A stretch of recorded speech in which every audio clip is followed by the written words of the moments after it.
in the quiet quantum physics laboratory at Universidad Central, where the most sophisticated equipment hummed softly like a chorus of mechanical bees. Dr. Clara Mendez never imagined that that ordinary March day would become the turning point that would change not only her life, but her fundamental understanding of the universe. The afternoon sun filtered through the lab windows, creating a pattern of light that danced across monitors and measuring equipment as she meticulously adjusted the parameters of her latest experiment on quantum mechanics. Clara was no ordinary scientist. At the age of 42, she had already revolutionized the field of theoretical physics with her groundbreaking work on the unification of quantum mechanics and general relativity. Her colleagues regarded her as a brilliant mind, comparable only to the giants of 20th century physics.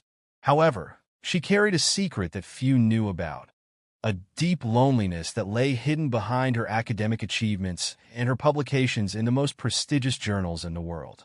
That afternoon, as she was reviewing equations that would be incomprehensible to most people, scribbled on a whiteboard, she felt a strange sensation in her chest. At first, she tried to ignore it, blaming it on too much coffee and long hours at work. But the universe had other plans for her. The pain suddenly intensified, as if an invisible hand was squeezing her heart. The numbers and symbols on the board began to blur, and the world around her began to spin in a dizzying dance.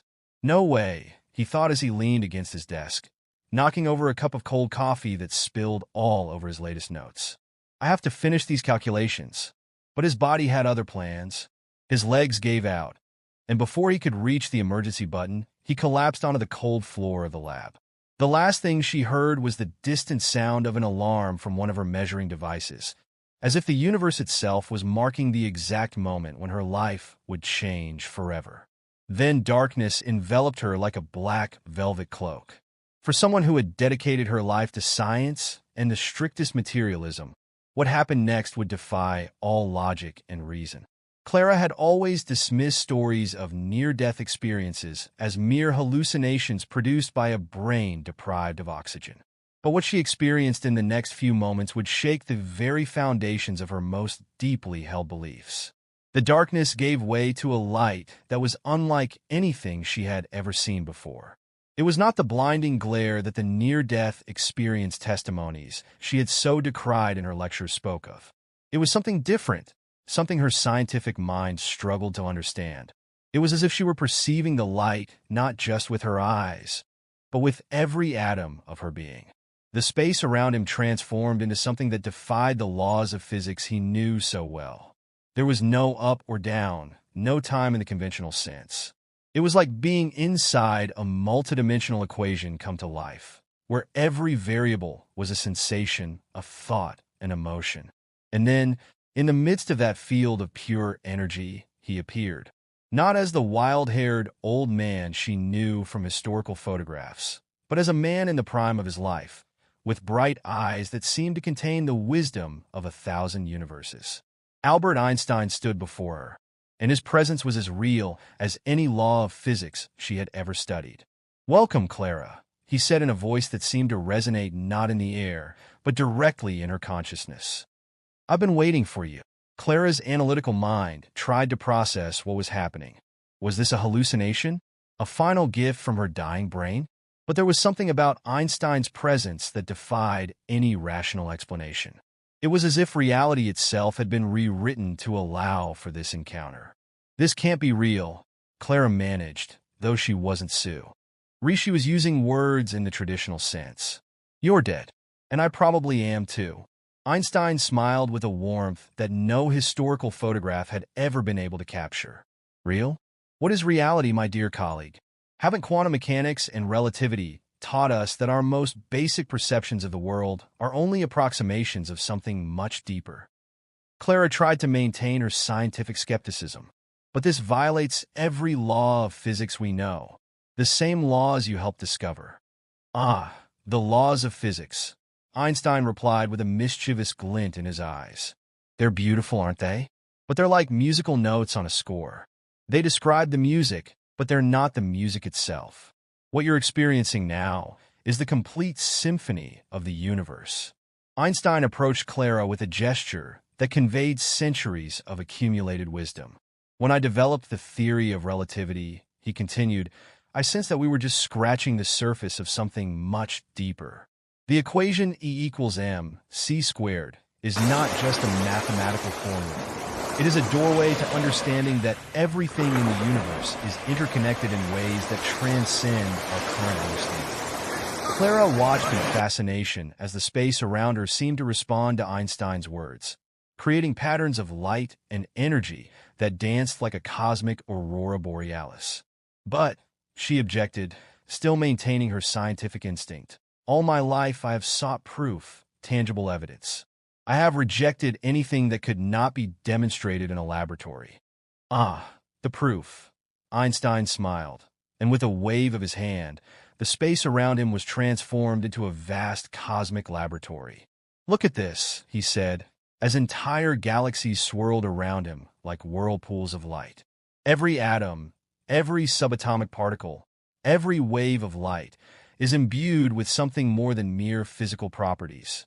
There is an underlying consciousness, a purpose, an intelligence that permeates the entire cosmos.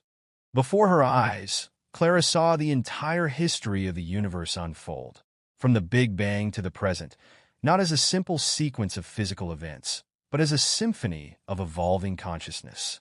Every stellar explosion, every planetary formation, every emergence of life was connected by invisible threads of meaning and purpose.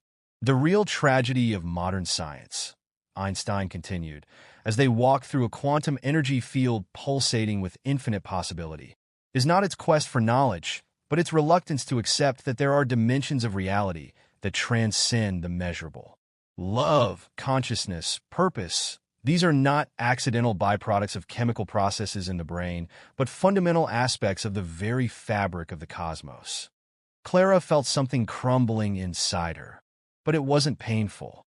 It was as if layers and layers of self-imposed prejudices and limitations were dissolving, revealing a deeper truth that had always been there, waiting to be discovered.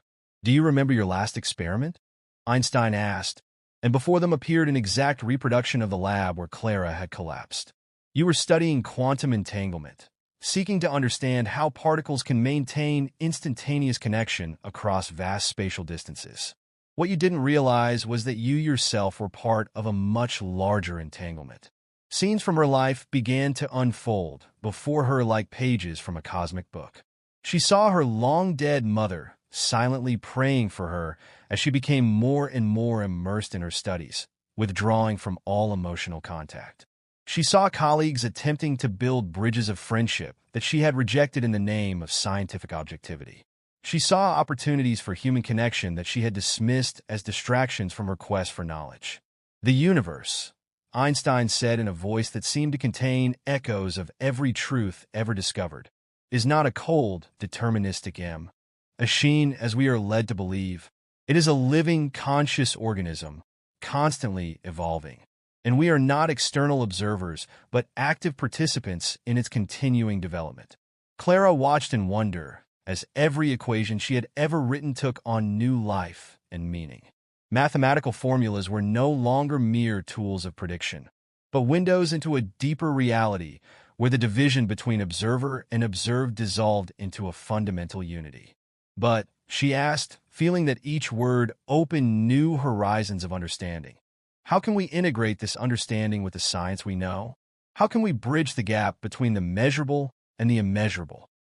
Einstein smiled again, and this time his smile seemed to contain the wisdom of every civilization that had ever existed. That, my dear Clara, is the great task that awaits the next generation of scientists. It is not a matter of discarding what we know, but of expanding our understanding to include dimensions of reality that we have ignored for too long. The space around her began to transform again, showing future possibilities unfolding like the petals of a cosmic flower. Clara saw laboratories where scientists worked in harmony with mystics and philosophers. She saw new technologies based on the understanding of consciousness as the fundamental force of the universe. She saw a humanity that had learned to balance technical knowledge with spiritual wisdom. The time is coming, Einstein said, and his figure began to take on a translucent quality, as if he were beginning to merge with the light around him. You must come back. There is work to be done, bridges to be built, truths to be assimilated. But remember, the most important equation is not in any physics textbook. Which one is it? Clara asked, feeling her consciousness beginning to be pulled back into her physical body. Love equals understanding times action. Einstein replied with a final smile. Everything else is just approximations. Clara felt her being simultaneously expanding and contracting, as if she were being woven back into the fabric of conventional spacetime.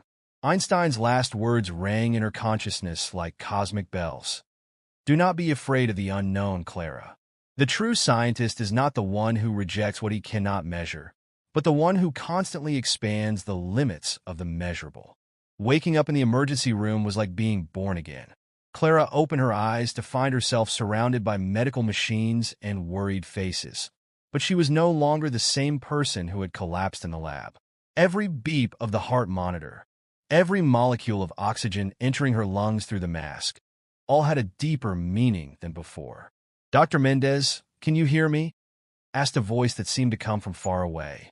It was Dr. Ramirez, head of cardiology, a man Clara knew from the corridors of the university hospital. She has suffered a massive heart attack. It's a miracle she's alive. Miracle, Clara thought, and the word no longer provoked the automatic rejection it had before. She understood now that miracles were not violations of natural laws, but manifestations of a deeper order that science was only just beginning to glimpse. The next few days in the hospital were a period of deep reflection and readjustment. While his body recovered, his mind worked tirelessly to integrate what he had experienced with his scientific understanding of the world. The equations that decorated the whiteboard in his room, the doctors had granted his peculiar request for one, were no longer mere predictive tools, but windows into a deeper reality. Visitors to her room noticed something different about her. Her analytical brilliance was still intact, but there was something else, a warmth, a depth of understanding that made every conversation meaningful.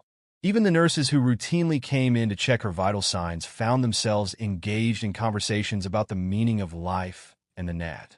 Year of consciousness. Consciousness, Clara explained to a group of graduate students who had insisted on visiting her, is not a byproduct of brain activity. It is a fundamental field of the universe, as basic as space and time. Our brains do not generate consciousness. They tune it, like a radio tunes electromagnetic waves.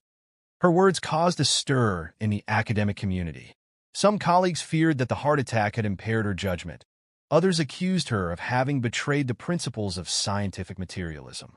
But there were also those who saw in her new ideas a necessary bridge between science and deeper dimensions of human experience. One morning, as she watched the sunrise from her hospital window, Clara began writing in her notebook. The words flowed as if from some deep source of knowledge. The great irony of modern physics is that in its quest for absolute objectivity, it has brought us to the threshold of the subjective. Heisenberg's uncertainty principle, the role of the observer in quantum mechanics, entanglement. All these phenomena are screaming at us that consciousness is not a passive spectator of the universe, but an active participant in its manifestation. Doctors were amazed by his recovery. Tests showed an improvement that defied all initial predictions. His heart, Dr. Ramirez commented during an examination, seems to have regenerated in a way that we cannot fully explain. Clara smiled. She now understood that healing was not just a physical process, but a manifestation of the deep interconnection between consciousness and matter.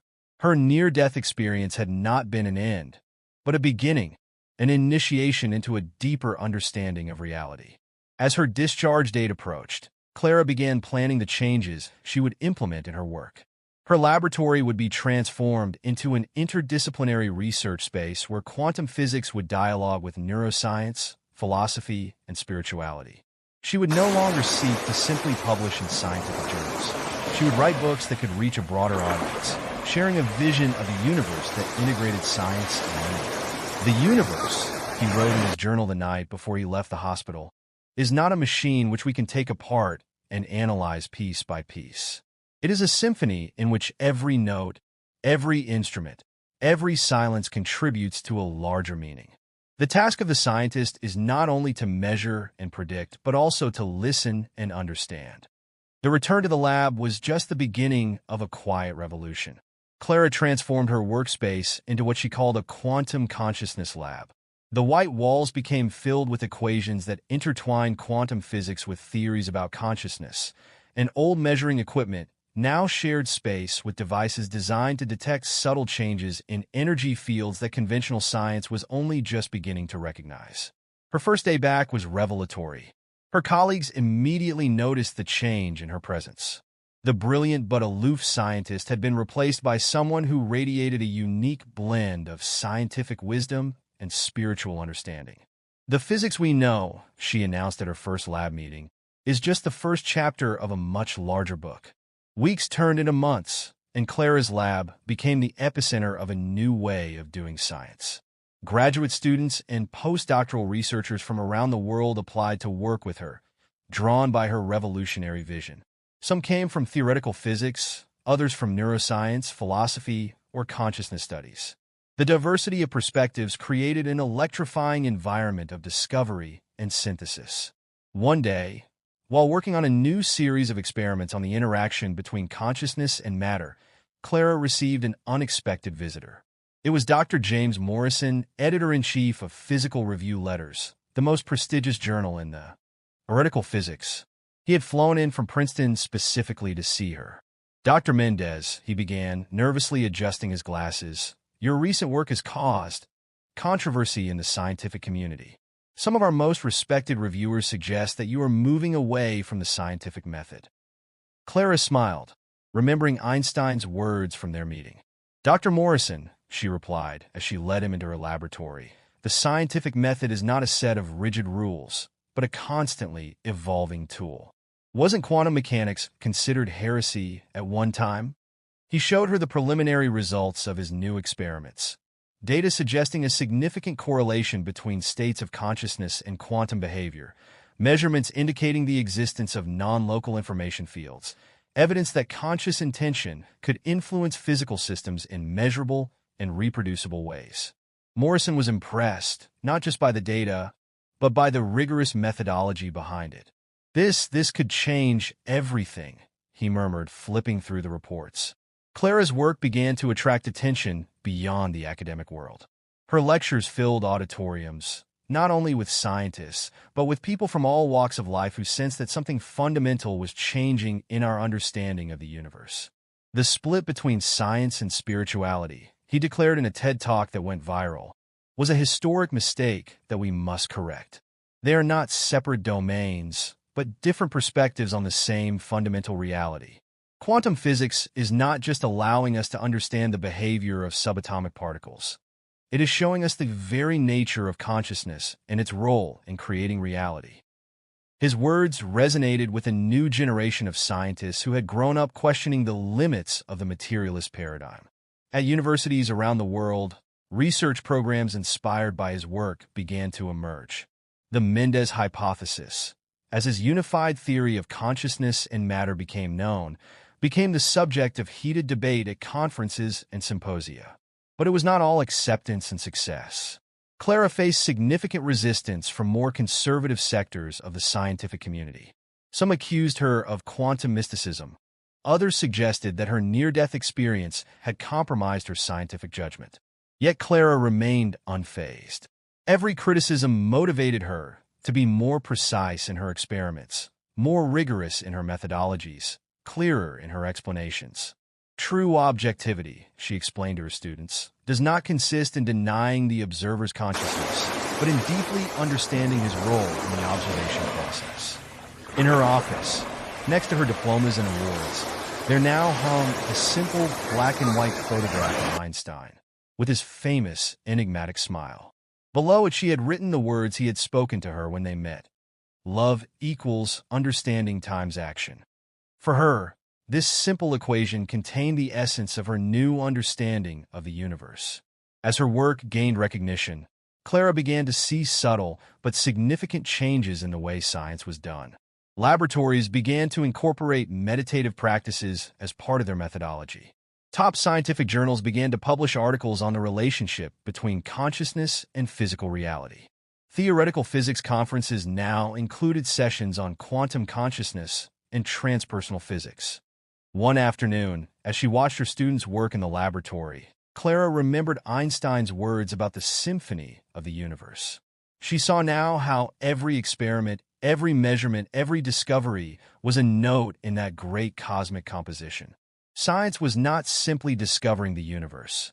It was participating in its constant creation and evolution. In the following years, Clara's work expanded far beyond the traditional boundaries of theoretical physics. Her laboratory became an international center for interdisciplinary research, where scientists from diverse specialties collaborated on what she called the Unity Project, an ambitious attempt to create a measurable bridge between consciousness and physical reality. The first groundbreaking results came on a cold winter morning. A team led by Clara had succeeded in developing a device that could detect and measure what she called conscious resonance fields, energy patterns that seemed to directly correlate with specific states of consciousness. The device, based on a combination of ultra-sensitive quantum detectors and deep learning algorithms, provided the first instrumental evidence of the direct interaction between mind and matter. What we're seeing, Clara explained at the press conference following the discovery, is not simply a statistical correlation. We're seeing a fundamental interaction between consciousness and the quantum substrate of reality. Every thought, every conscious intention creates ripples in the quantum field that we can measure and quantify. The impact was immediate and profound. Laboratories around the world began replicating her experiments, and the results were consistent. Clara's conscious field theory, as it became known, began appearing in the curricula of major universities. Theoretical physicists were forced to reconsider their fundamental models of the universe to include the role of consciousness as a fundamental force. But the real breakthrough came 3 years after her near-death experience. Clara and her team had been working on a secret project, something she had visualized during her meeting with Einstein. They called it the Einstein Bridge, an experimental device designed to detect and measure what she theorized as conscious entanglement between individuals. The initial experiment was simple but profound. 2 people, in separate electromagnetically isolated rooms, could consistently influence the quantum states of entangled particles through coordinated conscious intention. The results defied conventional explanation and suggested a fundamental connection between consciousness and physical reality that transcended the limitations of space-time. What we are witnessing, Clara wrote in the paper that shook the scientific community, is direct evidence that consciousness is not localized in the brain, but is a fundamental field that permeates the entire universe. Quantum entanglement is not just a phenomenon of subatomic particles. It is a manifestation of the fundamental interconnectedness of all consciousness. The implications of their discoveries extended far beyond theoretical physics. Neuroscientists began to re-examine their models of consciousness. Psychologists found new ways to understand empathy and human connection. Doctors began to investigate the role of consciousness in healing and recovery. One day, while supervising a new experiment, Clara received an unexpected letter. It was from the Swedish Academy of Sciences. Her hands shook slightly as she read the words announcing that she had been selected to receive the Nobel Prize in Physics for her groundbreaking discoveries concerning the fundamental relationship between consciousness and physical reality.